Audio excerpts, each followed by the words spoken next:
Hi, this is Michael and Anna from India Travel Course.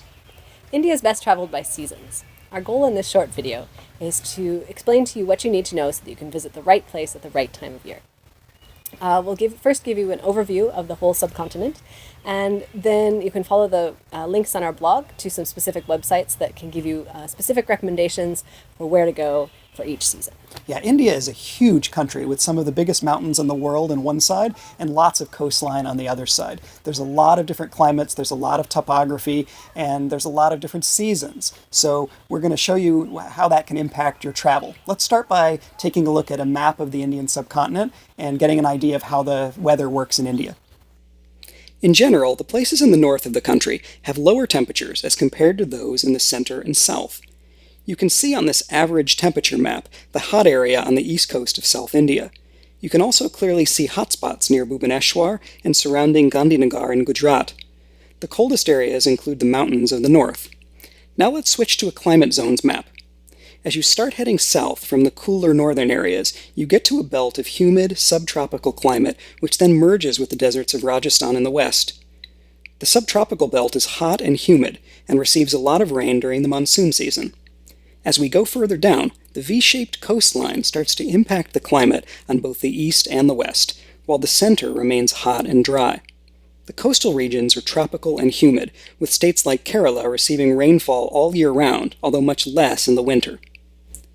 Now let's take a look at how the climate impacts travel by season. We'll start with the winter season, which is November to February. Winters are the best time to travel in India. Over much of the country, temperatures are cool and comfortable during the daytime and can get slightly chilly at night. Northern India is the exception. The north gets very cold in the winter, including snow and freezing temperatures, so you should probably focus your travel on the rest of the country during this time, unless you're interested in skiing. The coastal areas have a fairly constant, comfortable temperature and are pleasant in the winter. The only exception to this is the area in the southern states of Kerala and Karnataka, where the northeastern monsoon can cause flash showers in November and December. Most of the rest of the country will have clear skies during this period. Beaches are a popular tourist destination in the winter, particularly the tropical beaches in the state of Goa. There are also excellent beaches in the states of Kerala and Karnataka. Other popular winter destinations is the desert state of Rajasthan, which is simply too hot to visit at other times of year. Now let's take a look at travel in India during the summer season, which is March to June. India gets hot in the summer, really hot. The northern subtropical plains heat up first, followed by other regions. Travelers should head for northern mountain destinations from late March through June. Since the central plains hit temperatures that can be well over 40 degrees Celsius, which is 105 degrees Fahrenheit. The coastal areas in the south are comparatively cooler, but they're still hot, and the high humidity makes them uncomfortable. You can do a Google search for hill stations to learn about high elevation locations, which will be cool in the summer. Also look up Nainital and Manali, which are the most popular summer destinations for tourists. The monsoon season is from July to October. When we say monsoon season, we're usually talking about the southwest monsoon, which sweeps across India from south to north, starting in late May or early June. There's also a second monsoon called the northeast monsoon, which affects only the coastal areas of South India, including the states of Tamil Nadu, Karnataka, and Kerala. The northeast monsoon is in November and December. Don't get confused. When most people talk about the monsoon season, they're talking about the main southwest monsoon, which is heaviest in June and July. This India monsoon onset map is a little bit confusing, but it does show a lot of useful information. Look at the small red arrows that show the southwest summer monsoon blowing more or less from south to north. Also notice the arrival dates, which are color-coded. The darkest blue is over Tamil Nadu in the south, which corresponds to monsoon starting around June 1st. As you go north, the color changes to light blue over Karnataka and Andhra Pradesh for June 5th, working its way north until the northwest part of the country finally gets its monsoon in August. The time immediately ahead of monsoon is the hottest in India. Monsoon winds start to blow across India by the end of May. The maximum rainfall throughout the country is in July and August. The monsoon season's a mixed blessing. It's essential for crops, and it's a welcome relief from the heat of the summer, but it can be unpredictable.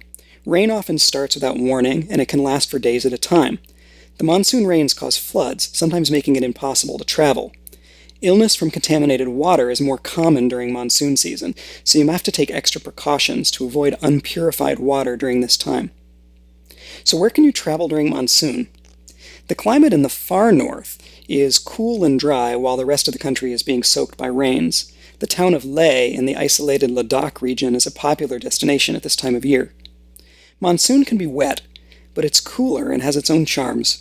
Some travelers enjoy going to places at the low season when they can get the best deals at hotels, they can enjoy a quiet time interacting with locals without other tourists around. Just be aware that activities might be limited. For example, Goa is green and beautiful during the monsoon, but the beaches are effectively closed by the rough waters, and the art, music, and yoga scene you find in the winter will be mostly closed down during monsoon season. Since many of our viewers are interested in visiting yoga centers and ashrams, let's take a look at the areas where these tend to be clustered and get a sense for how the seasons impact these areas. There are 5 clusters we'll look at, starting with the region in the north that includes Rishikesh, Haridwar, and Uttarkashi. This area is well known for its many yoga centers and ashrams. The best time of year to visit is between October and March. The area has monsoon rains from June to September, with the strongest rains in July and August. May is the hottest time, but April, May, and June are all hot, and many yoga centers may not be in operation. If you go further north, into the mountains of Dharamshala, the home of the Tibetan government in exile, and a well-known spiritual center, you need to pay special attention to the very heavy monsoon periods in July, August, and September. Since Dharamshala is in the mountains, it's generally cooler than the rest of India, even in the summer. Heading east, we reach the spiritual centers of Bodh Gaya and Varanasi, as well as Mungar, where the Bihar School of Yoga is located. This area is best to visit from November to February when it's cool and dry. Now we move across the country to the central west coast.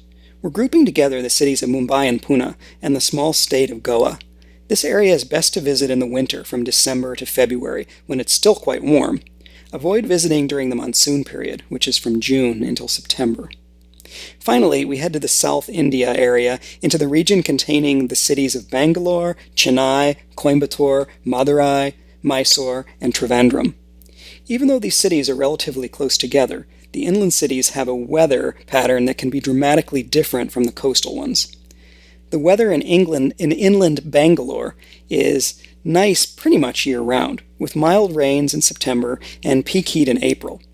Mysore also has mild temperatures that peak in April, and only mild rainfall. Coimbatore is similar, but it's warmer all year, and Madurai is warmer still. Coastal Chennai has strong monsoon rains in October and November, while coastal Trivandrum gets additional heavy rain in June. Trivandrum doesn't experience the distinct seasons that the other areas do, but it does get occasional rain from April through November. Wow, that was a lot of information. I know we've just covered a ton of cities and different types of weather, lots of dates, and we did it in only a few minutes. Our goal here is to give you an overview so that you have a general sense of how important it is to understand the climate when you plan a trip to India. There are great online resources that we'll point you to in the notes that can give you much more specific information about the areas you're interested in. Wikipedia, in particular, has a very useful weather chart for most of the locations that we've covered in the video. Just look up the location and scroll down until you see the multicolored chart that will show you monsoon and rain and average temperatures, peak temperatures.